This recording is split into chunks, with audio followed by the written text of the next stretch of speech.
taping special episodes of our program, and this is a real thrill for me to be here in Portugal because Portugal is the birthplace of my parents. My mom and dad were born here, and in 1958 they immigrated to Canada. My brother and I were both born in Canada, in Toronto more specifically, but we've never really lost our connection to our Portuguese roots and our Portuguese heritage. Today's program, I want to share with you some of the incredible history of this nation. Portugal happens to be one of the oldest nations in Europe. Now, it has been an independent nation since 1143. In about 1000 BC, the Celtic peoples entered the Iberian Peninsula. They were skilled iron workers and goldsmiths, and they cremated their dead. They integrated with the indigenous inhabitants who were already known as Iberians. Thus, some early writers refer to these newcomers as Celtiberians. In the northern forests of Iberia, they found everything necessary for their animals, and evidence of the importance of herding is found in the large number of granite sculptures of certain animals, especially pigs, that are present in the area. These pigs are said to have been associated with fertility, authority, and power. The veneration of animals was not unique to the Iberian Celts, since Irish Celts also kept sacred cattle and royal oxen, swine, and sheep. Well, the Celts lived in villages like this one, with round stone houses, and these fortified settlements were called castros. This embryo of a town in the rough design of a Celtic castro is more than 2,000 years old. This settlement was protected by walls, and there were also sheds there for the cattle. This place where we are is called Citânia de Briteiros. It is one of the most interesting examples of the castro culture that developed in the Iberian Peninsula, probably in the 2nd century BC. These settlements were situated at great heights, so their inhabitants could keep watch for potential invaders. You know, many of Portugal's present cities have their origins here in these castros. Évora is one of Portugal's finest and most delightful towns. It's a true open-air museum with a large number of wonderfully preserved monuments and buildings of public interest that led UNESCO to protect it as a World Heritage Site. Each age has left its trace on Évora. It was the Celts who called it Ibora, and the Romans gave it its most famous landmark, the Roman Temple of Évora. Dating from the 2nd century, it is one of the Iberian Peninsula's best preserved Roman monuments. It's raised on a 3-meter-high stone platform with 14 of the original 18 granite Corinthian columns still standing. The Romans overran Gaul, today's France, in 7 years, but it took them almost 2 centuries to completely overtake Iberia. The Romans settled everywhere, but their numbers in the north were comparatively small. The south was more to their liking, which was better for growing wheat, olives, and grapes. They eventually imposed their language upon the entire peninsula, and their code of law was applied. And it ultimately formed the basis of the Portuguese legal code. Forums, temples, and law courts were built in the cities, and large-scale agriculture was conducted. Roads and bridges, many still in evidence throughout Portugal, were created, as well as a large system of farming called latifúndios, still seen in the area of the Alentejo. This here is Coníbriga, the best preserved Roman ruins in Portugal, the largest Roman settlement in Portugal. Coníbriga was built in layers, and some of the earliest layers date back to the 9th century BC. The Romans arrived in the 2nd century AD, conquering the Celtic inhabitants and establishing a city that grew and flourished. The life of the Romans in Coníbriga can be traced in the House of Canterbury, the residence of a nobleman and one of the largest houses ever discovered in the Western Roman Empire. The opulent villa included its own bathing complex, a sophisticated heating system, ornamental pools and gardens. The mosaics here on this entire site are in almost perfect condition, which incredibly they are detailed and colorful designs that include motifs of beasts and hunting scenes and mythological themes. There are also ruins of the temples, a forum, an aqueduct, water conduits, drains, an elaborate piping system that heated the town's public and private bathrooms. Conímbriga was destroyed during the barbarian invasions in 468 AD. The first hordes of barbarians, the Suevi and the Vandals, they penetrated the peninsula in around 409 AD, with the Suevi, who settled predominantly in the north and northwest, making what is now the Portuguese city of Braga as their capital. Now, the German rulers didn't completely sweep away the Romans. You see, they maintained certain parts of their civilization which they had come to admire. Now, visibly, you could tell them apart very easily. The Germans tended not to cut their hair, while the Romans would definitely clip theirs. Probably the greatest contribution made by the Suevi was in the area of land usage and the introduction of the quadrangular plow. As mentioned earlier, the Suevi, who maintained residences in the north and northwest, did so because there the climate and the soil was more conducive to the kinds of crops that they would grow. Well, in 516, it was the turn of the Visigoths. You see, the Visigoths were commissioned to expel the other barbarians, and they soon overpowered both the Alans and the Vandals. But the Suevi, well, that proved no easy matter, and it really wasn't until 585 that this was accomplished. The Visigoths then dominated this region for a little more than a century, roughly until 711. Now, we are standing at the ruins of an old Visigothic temple, a chapel from the 7th century. It is called the Igreja de São João, the Church of São João. It is believed to be one of the oldest in all of Portugal, and it is a classic example of Visigothic architecture. In 632 AD, after the death of the Prophet Muhammad, his followers undertook a program of world conquest in the name of Allah and Islam. By the year 700, their forces had swept across North Africa and had subdued Morocco. They crossed into what is now Spain in 711, and over the years, subjugated almost the entire peninsula with incredible speed. However, as opposed to the previous invaders of Iberia, these Muslims, who were named Moors by the Christians, they chose to settle mostly in the south.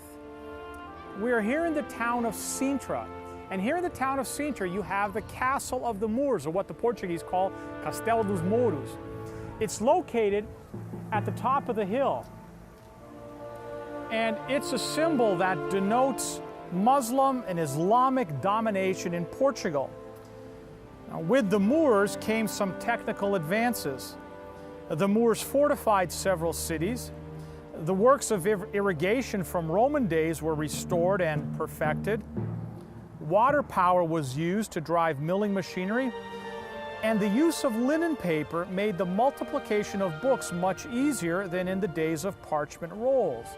And as a result, literacy was widespread.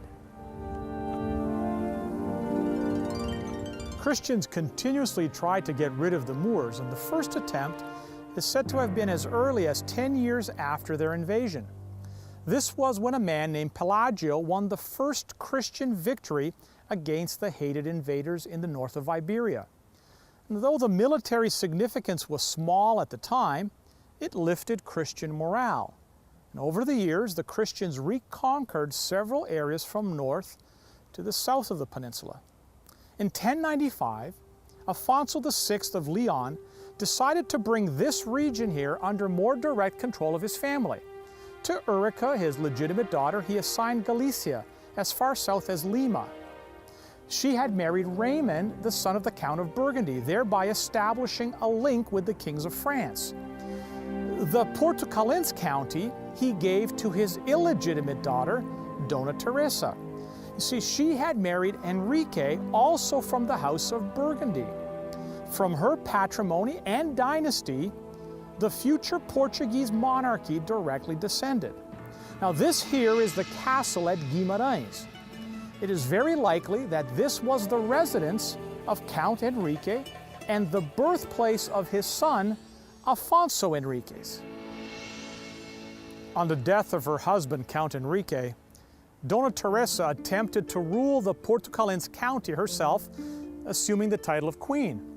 You see, she had her eye on Galicia, and to that end, she married a Galician nobleman by the name of Count Fernão Pérez de Trava.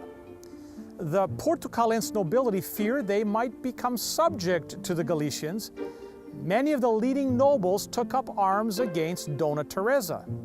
Well, the opposition forces were led by her son, Dom Afonso Henriques. In June of 1128, the two parties met here on this field for the Battle of São Mamed.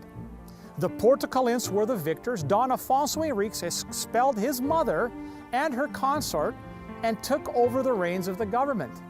This place right here, it marks the birthplace of Portugal. The 57-year reign of Don Afonso Henriques provided continuity and a firm basis for his state. He was peacefully succeeded by his eldest son, Don Sancho I. He gained the nickname O Povoador, meaning he encouraged land settlement. He continued in his father's policy of administering the new kingdom through councils that were elected by the principal towns and villages. Now, right behind me, this is the monastery of Santa Cruz in Coimbra. Construction on the monastery began in 1131 under the patronage of Dom Afonso Henriques. Among some of the famous scholars of the monastery was St. Anthony of Lisbon, who later joined the Franciscan order here in the city of Coimbra. The king also commissioned royal tombs, and today the bodies of both Afonso Henriques and Sancho I, the first kings of Portugal, rest here in the monastery. One last story before we close. Agora é tarde, Inês é morta. It's too late, Inês is dead, is a Portuguese saying used in everyday life. It has been in use for more than 550 years. It refers to one of the most tragic heroines of Portuguese history. Inês Pérez de Castro was the daughter of the powerful Pedro Fernandes de Castro, an illegitimate grandson of King Sancho IV of Castile. She arrived in Portugal in 1340 as a lady-in-waiting to her cousin, Princess Costanza of Castile. And she had come to marry the heir to the Portuguese throne, Don Pedro, son of King Don Afonso IV. Well, immediately the crown prince set his eyes on Inês. He falls in love with her. Don Pedro went ahead and married the Castilian princess in 1340, but on the 13th of November, 1345, she dies shortly after giving birth to their third child, Prince Dom Fernando. Since he is no longer married, Dom Pedro went after Inês. He brought her back to Portugal, and they settled here in Coimbra, where they would live together openly. Inês lived here in the palace of the convent of Santa Clara Velha. This is where she would receive the love letters that Pedro wrote. You see, legend has it that he used to send her his love letters through a small pipe carried away by the waters from Quinta do Pombal Springs, today known as Quinta das Lágrimas. Those notes would come to this place here, the palace of Santa Clara Velha. Meanwhile, Dom Pedro became increasingly close to Inês' brothers. They tried to convince him to claim the throne of Castile, thus endangering the already fragile relations between Portugal and that neighboring kingdom. Well, soon Dom Pedro was persuaded by their arguments, and he declared himself a pretender to the thrones of Leon and Castile. It became evident to the Portuguese king and to the aristocracy that the Castro clan would end up dragging the future monarch and his kingdom into the fights of their neighbors. Now, these fearsome prospects led the king and his advisors to begin to look at ways to free the prince from the damaging influence of the Castro clan. Well, the death of Inez started to seem as a solution. Initially, Don Afonso IV was reluctant to agree to such an extreme action against the mother of his own grandchildren.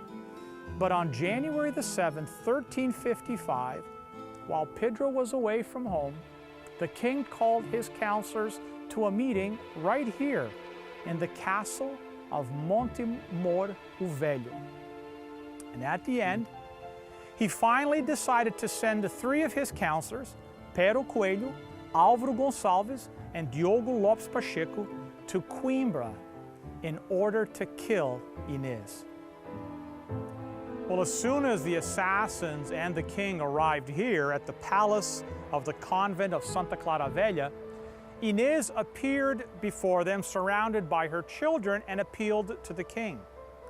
You see, the king had been struggling between the needs of the state and his own feelings as a grandparent. And finally, he left the room saying to the counselors, just do whatever you want. And as soon as the king had turned his back, the sentence was carried out. Inez de Castro was executed. When Don Pedro heard that Inez had been killed, that terrible news drove him into a fury. And knowing that his own father had ordered the killing, well, Don Pedro then staged a revolt against the king. And for several months, with the support of the Castro brothers, his troops swept through the country and laid siege to the city of Porto. Finally, the queen, Don Pedro's mother, intervened to end the revolt and bring about a reconciliation between father and son. Well, Don Pedro formally promised to forgive the incident. 2 years pass, Don Afonso IV dies, Dom Pedro now succeeds to the Portuguese throne. And as soon as he is crowned in 1357, and in spite of his promises of forgiveness, now King Dom Pedro I arrested 2 of the assassins. He then had them tortured and executed in a barbaric but highly symbolic way. From one of the men, he had his heart ripped out of his body through his back, and from the other, the heart was pulled out through the chest. You see, all this happened in front of the royal palace, where the king was able to watch the terrible scene while having his dinner. On June the 12th, 1360, the king announces that some years earlier, he had married Inez in a secret ceremony in the town of Bragança. Well, the Bishop of Guarda and one of his servants, well, they were presented as witnesses of the wedding, although neither one of them seemed to remember the date when the marriage had taken place. Well, nevertheless, Inez de Castro was now declared King Pedro's legitimate wife. Well, and therefore, she is the lawful Queen of Portugal. The king then orders that her body be exhumed and taken from the palace of Santa Clara in Coimbra to this location here, the monastery in Alcobaça, to the place called the Tomb of the Kings. She was buried here in an extraordinary ceremony on the 2nd of April, 1361.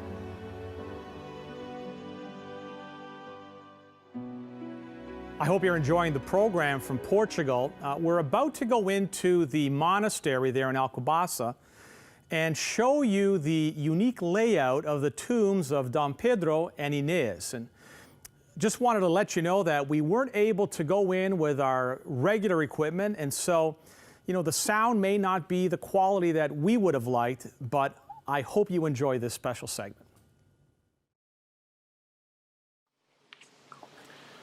The king, Dom Pedro, commissioned this elaborate tomb, marble tomb, for his wife, Inez de Castro. The placement of the tombs here in the Church of Santa Maria is really quite interesting. You have at this end the tomb of the Queen, Inez de Castro. And straight across, right at the other end of the church, we're going to see the tomb of the king, Dom Pedro. Now, there's a lot of theories around why the placement is kind of unique this way. Well, it has led many to believe that Dom Pedro and Inez de Castro believed in the resurrection of the dead at the second coming of Christ. And by placing the tombs in this position, at the day of the resurrection, the first thing that they will see when they come out of the tombs will be each other. One of the things that leads people to believe that is that on this end of the tomb here, I'm not sure if you're going to be able to see it, but down below on what they call here the Wheel of Life is inscribed, "Until the end of the world." You see, Dom Pedro and Inez de Castro believed, like Paul when he wrote to the Thessalonians, for the Lord himself will descend with the voice of the archangel, with the trumpet of God, and the dead in Christ will rise first.